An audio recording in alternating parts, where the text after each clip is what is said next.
जगत में प्रत्येक व्यक्ति को किसी ना किसी प्रकार की निर्बलता अवश्य होती है। जैसे कोई बहुत तेजी से दौड़ नहीं पाता तो कोई अधिक भार नहीं उठा पाता, कोई असाध्य रोग से पीड़ित रहता है तो कोई पढ़े हुए पाठों को स्मरण में नहीं रख पाता। ऐसे अनेकों उदाहरण और भी हैं। क्या आप किसी ऐसे व्यक्ति को जानते हैं जिसे सब कुछ प्राप्त हो और हम जीवन की उस एक निर्बलता को जीवन का केंद्र मानकर जीते हैं? इस कारणवश हृदय में दुख और असंतोष रहता है सदा। निर्बलता मनुष्य को जन्म से अथवा संजोग से प्राप्त होती है, किंतु उस निर्बलता को मनुष्य का मन अपनी मर्यादा बना लेता है। किंतु कुछ व्यक्ति ऐसे भी होते हैं जो अपने पुरुषार्थ और श्रम से उस निर्बलता को पराजित कर देते हैं। क्या भेद है उनमें और अन्य लोगों में? क्या आपने कभी विचार किया है? सरल सा उत्तर है इसका।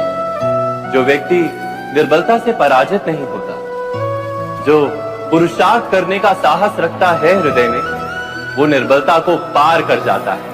अर्थात निर्बलता अवश्य ईश्वर देता है, किंतु मर्यादा मनुष्य का मन ही निर्मित करता है। स्वयं विचार कीजिए।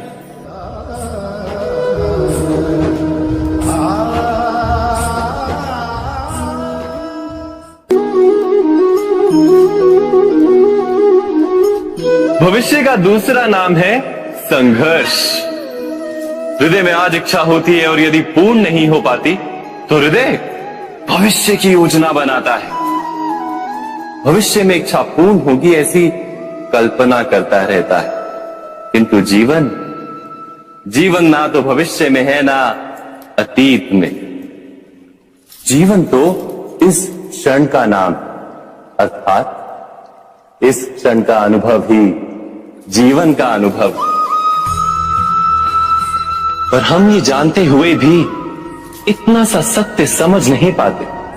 या तो हम बीते हुए समय के स्मरणों को घेर कर बैठे रहते, या फिर आने वाले समय के लिए हम योजनाएं बनाते रहते हैं और जीवन जीवन बीत जाता है। एक सत्य यदि हम हृदय में उतार लें कि ना हम भविष्य देख सकते हैं, ना ही भविष्य निर्मित कर सकते हैं, हम तो केवल धैर्य और साहस के साथ भविष्य को आलिंगन दे सकते हैं, स्वागत कर सकते हैं भविष्य का। तो क्या जीवन का हर पल जीवन से नहीं भर जाएगा? स्वयं विचार कीजिए।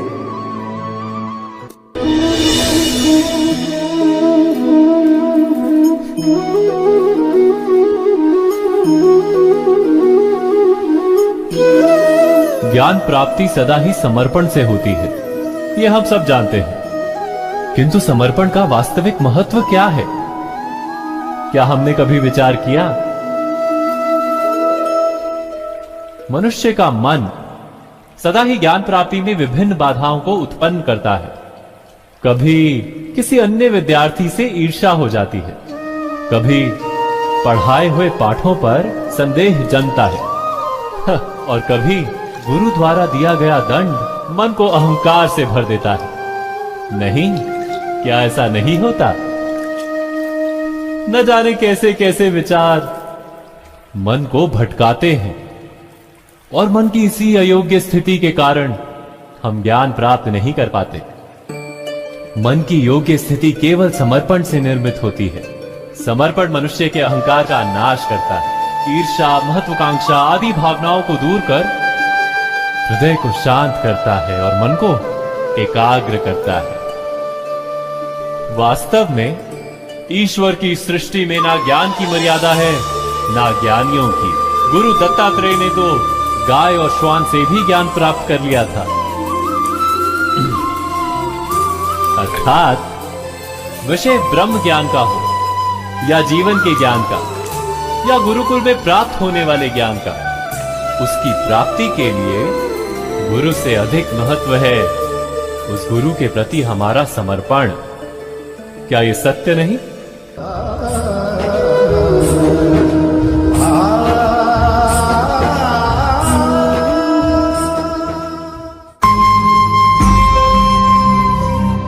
प्रत्येक मनुष्य के जीवन में ऐसा क्षण अवश्य आता है जब सारे स्वप्न, सारी आशाएं, सारे दृश्य ध्वस्त हो जाते हैं। जीवन के सारे आयोजन ही बिखर जाते हैं। एक और धर्म होता है और दूसरी ओर सुख। इसी को धर्म संकट कहते हैं। जब धर्म का वहन ही संकट हो और धर्म का त्याग ही सुख हो। विचार कीजिए, कभी किसी स्वजन के विरुद्ध सत्य बोलने का अवसर प्राप्त हो जाता है, कभी ठीक दरिद्रता के समय सरलता से चोरी करने का मार्ग प्राप्त हो जाता है, कभी किसी शक्तिशाली राजनेता या राजा के कर्मचारी का अधर्म प्रकट हो जाता है। सबके जीवन में ऐसी घटना बनती ही रहती है। अधिकतर लोग ऐसे किसी क्षण को धर्म संकट के रूप में जान ही नहीं पाते। हमें किसी प्रकार के संघर्ष का अनुभव ही नहीं होता। सहजता से सुख की ओर खींचे चले जाते हैं, जैसे मक्खी गुड़ की ओर खींची चली जाती है। वास्तव में धर्म संकट का क्षण ईश्वर के निकट जाने का क्षण होता है। यदि हम संघर्षों से भयभीत ना, सुख की ओर आकर्षित ना, अपने धर्म पर दृढ़ रहे, तो ईश्वर का साक्षात्कार दूर नहीं।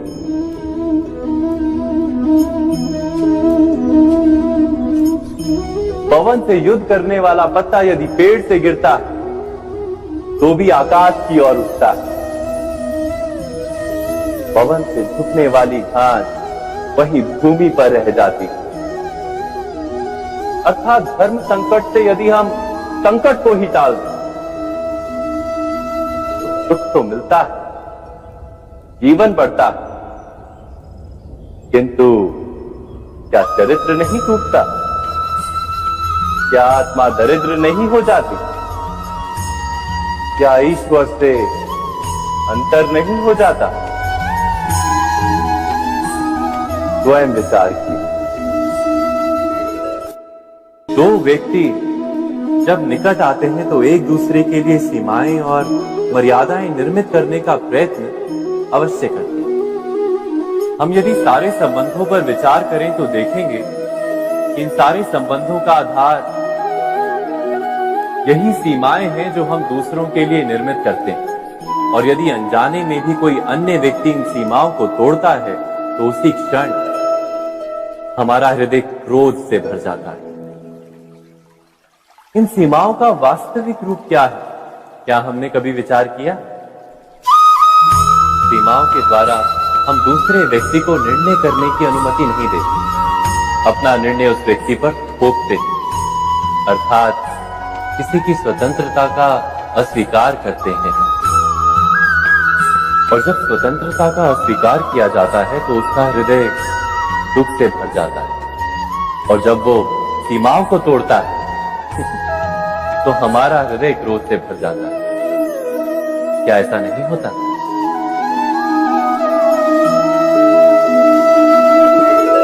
पर यदि एक दूसरे की स्वतंत्रता का सम्मान किया जाए तो किसी मर्यादाओं या सीमाओं की आवश्यकता ही नहीं होती। अर्थात जिस प्रकार स्वीकार किसी संबंध का देह है, क्या वैसे ही स्वतंत्रता किसी संबंध की आत्मा नहीं? स्वयं विचार कीजिए। सबके जीवन में ऐसा प्रसंग अवश्य आता है कि सत्य कहने का निश्चय होता है हृदय में, किंतु मुख से सत्य निकल नहीं पाता। कोई भय मन को घेर लेता है। किसी घटना अथवा प्रसंग के बारे में बात करना या फिर स्वयं से कोई भूल हो जाए उसके बारे में कुछ बोलना, क्या ये सत्य है? नहीं, ये तो केवल तथ्य है। अर्थात जैसा हुआ था वैसा केवल बोल देना सामान्य सी बात है। किंतु कभी कभी उस तथ्य को बोलते हुए भी भय लगता है। कदाचित किसी दूसरे की भावनाओं का विचार आता है मन। दूसरे को दुख होगा ये भय भी शब्दों को रोकता है। तो ये सत्य क्या है? क्या हमने कभी विचार किया है? जब भय रहते हुए भी कोई तथ्य बोलता है तो वो सत्य कहलाता है। वास्तव में सत्य कुछ और नहीं, केवल निर्भयता का दूसरा नाम। और निर्भय होने का कोई समय नहीं होता, क्योंकि निर्भयता आत्मा का स्वभाव है। अर्थात क्या प्रत्येक क्षण सत्य बोलने का क्षण नहीं होता?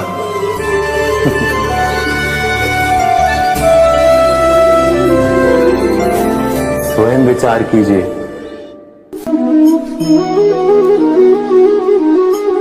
श्रेष्ठता का क्या अर्थ है?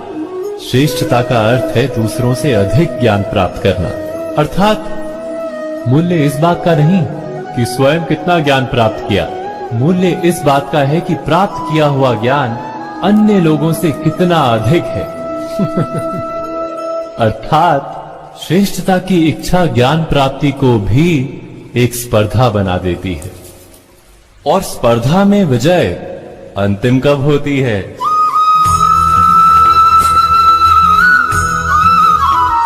कुछ समय के लिए तो श्रेष्ठ बना जा सकता है, किंतु सदा के लिए कोई श्रेष्ठ नहीं रह पाता। फिर वही असंतोष, पीड़ा और संघर्ष जन्म लेता है। किंतु श्रेष्ठ बनने के बदले यदि उत्तम बनने का प्रयत्न करें तो क्या होगा? उत्तम का अर्थ है कि जितना प्राप्त करने योग्य है वो सब प्राप्त करना, किसी से अधिक पाने की इच्छा से नहीं, मात्र आत्मा की तृप्ति हेतु कुछ प्राप्त करना। उत्तम के मार्ग पर किसी अन्य से स्पर्धा नहीं होती, स्वयं अपने आप से स्पर्धा होती है। अर्थात उत्तम बनने का प्रयत्न करने वाले को देर अबेर सारा ज्ञान प्राप्त हो जाता है। बिना प्रयत्न के ही वो श्रेष्ठ बन जाता है। किंतु जो श्रेष्ठ बनने का प्रयत्न करता है वो श्रेष्ठ बने या ना बने, उत्तम कभी नहीं बन पाता।